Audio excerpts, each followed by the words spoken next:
Scorpio season is a time for celebration and deep connection with others and within ourselves.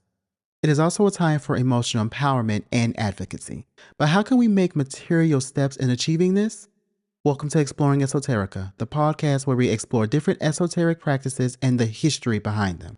In this episode, we take a closer look at the sign of Scorpio and what that means in relation to the season and time of year.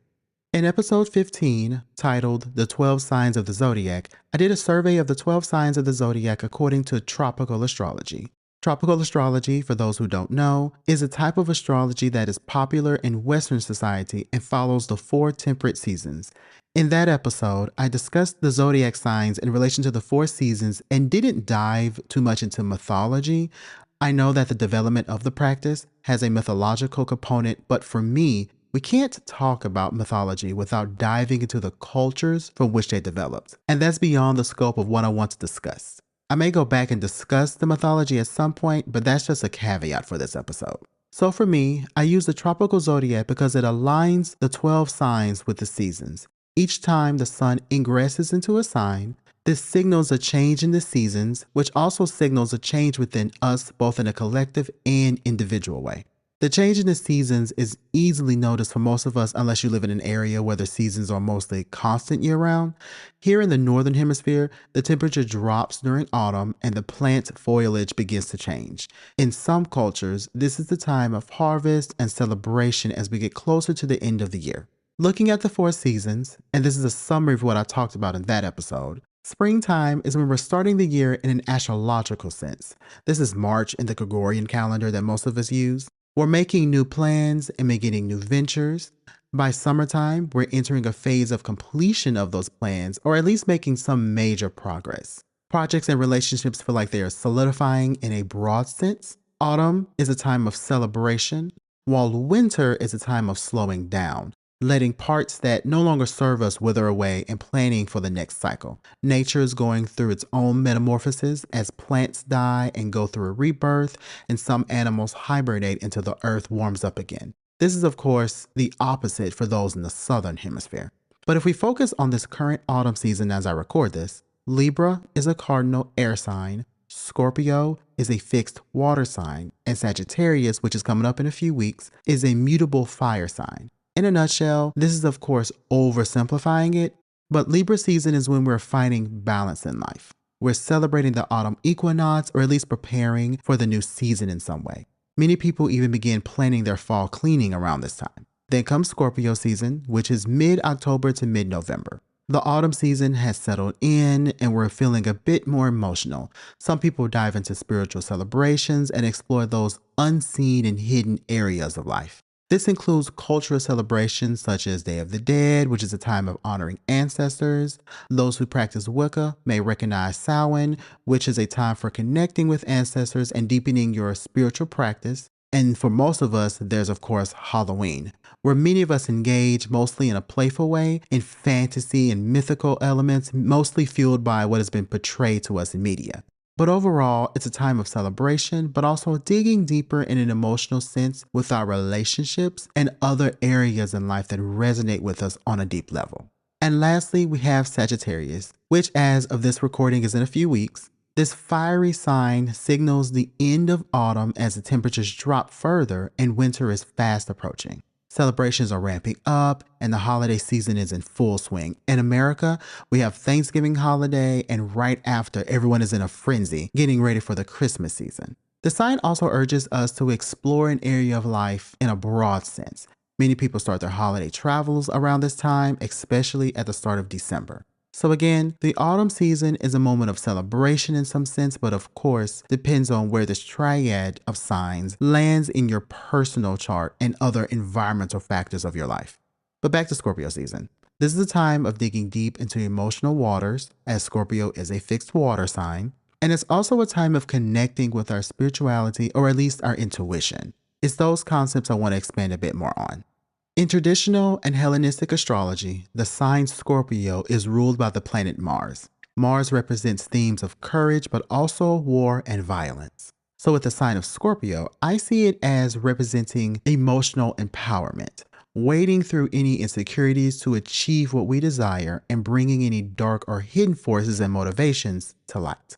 If we compare it to Aries, the other sign ruled by Mars, there are two different expressions. Aries can be a bold and impatient sign, while Scorpio can be secretive, strategic, and intuitive. Both are focused on action, but in two different and even opposite ways. But what does this mean in a rational sense? Again, I relate it to emotional empowerment. Mainly, it's about reaching a level of confidence in your relationships and how you relate to people. This is much easier said than done. First off, let's talk about setting boundaries. Some people are really good at them, some people struggle. This is especially difficult for those who have people-pleasing tendencies or have trouble speaking up for themselves. Setting boundaries doesn't have to look like completely cutting people off. However, as I've said in a previous episode, if someone is being toxic or repeatedly crossing a line with you, cutting them off may be the best option. But for most people, it doesn't have to come to that. Most times it's about finding the right ways to let the other person know that what they're doing is either triggering us in some way or putting us in situations that are uncomfortable. Now, most times this is not intentional. The other person may not mean to cross your boundaries on purpose. It may be some tendencies that they have or aren't aware of. It's on us to find compassionate ways to express this without belittling the other person. However, not everyone is going to dance around your triggers, and it's unreasonable to expect others to do so. This is the point where we have to use our intuition to decide if it's worth bringing something up or just letting it go. Sometimes it really is best to just process your emotions and move on without spending additional energy bringing up whatever triggered you. This depends on your relationship with the other person. If it's a stranger, it may be best to just let it go and complain to a friend instead. If it's a friend or family member crossing your boundaries, then maybe it is worth speaking up before it becomes a constant issue. It all just depends. And this brings me to my next point: healing from past traumas. Our culture has a tendency to downplay how much past trauma can affect us on our daily life. And this doesn't have to look like a recognized disorder like PTSD.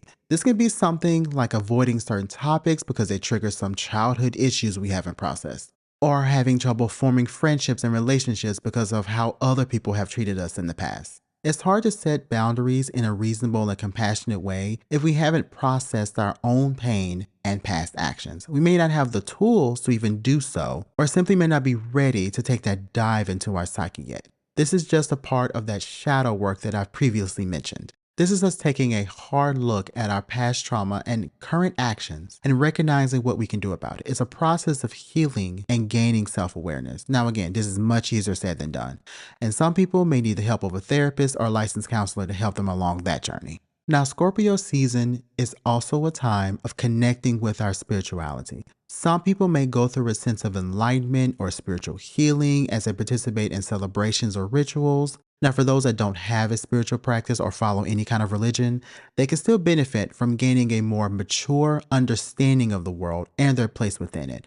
I've gone through my own periods of nihilism where I didn't feel connected to anyone or felt like nothing matters. This was a deep sense of apathy that I had to process and reach my own sense of purpose in life. Some people may struggle with trying to find a sense of purpose, and we've been led to believe it needs to be this big, grandiose thing, especially in a capitalistic sense. That's not always true, but if we don't feel connected to ourselves, our intuition, or the people around us, it can be very hard to figure out what that purpose is or could look like.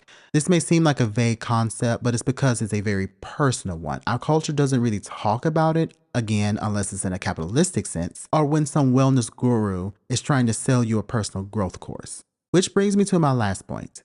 This season is about focusing on our relationships with other people, and that is cultivating emotional empathy and emotional intelligence. The latter is understanding the emotions of those around you while also regulating your own. I would say that empathy is a big part of this as well. It's easy to feel apathetic and even nihilistic about the everyday atrocities we see online. I see just how much empathy is downplayed and even argued against in comment sections on social media, and while sure, some of that is for attention and rage baiting, a lot of it seems genuine, and I see it with content creators and influencers, especially those that make political content. People are more worried about being right than they are about finding collaborative solutions. And that brings me to my last point in this episode. This is a time to seek community and help others within your community while also recognizing who you have support with and who has helped you in the past. It's so easy to feel like you're alone in this world, and I've personally been there. Scorpio season is a season to celebrate with others, be in community with them, but also heal on a deep emotional level. None of this is easy with the way the current world is, but it's hard to facilitate change when you feel so deeply out of balance in your own understanding of the world and emotional and mental health. I see so many people online who feel so lost and alone in the midst of tragedies that are going on. But as I said before, change cannot happen alone, and we must seek connection with others, even though our capitalistic and fascist society makes that difficult. Scorpio season is a great time to deeply connect with our sense of activism. It's about asking ourselves what resonates with us and exploring that, not being afraid to question hidden agendas and stand up for what we believe is right. We may not charge straight ahead and instead feel urged to wait and make a plan first. Moving in secret is a very Scorpio expression, and there is value in waiting and not showing all of our cards at one time. This is the time to slow down and trust in the process. So if you made it this far, thank you so much for listening to this episode. If you would like to support me, you can go to my website to buy my books or make a donation. You can also join my monthly newsletter so you can stay updated on what's going on in my life and my content. But with all that said, thank you so much for listening, and I'll see you in the next one.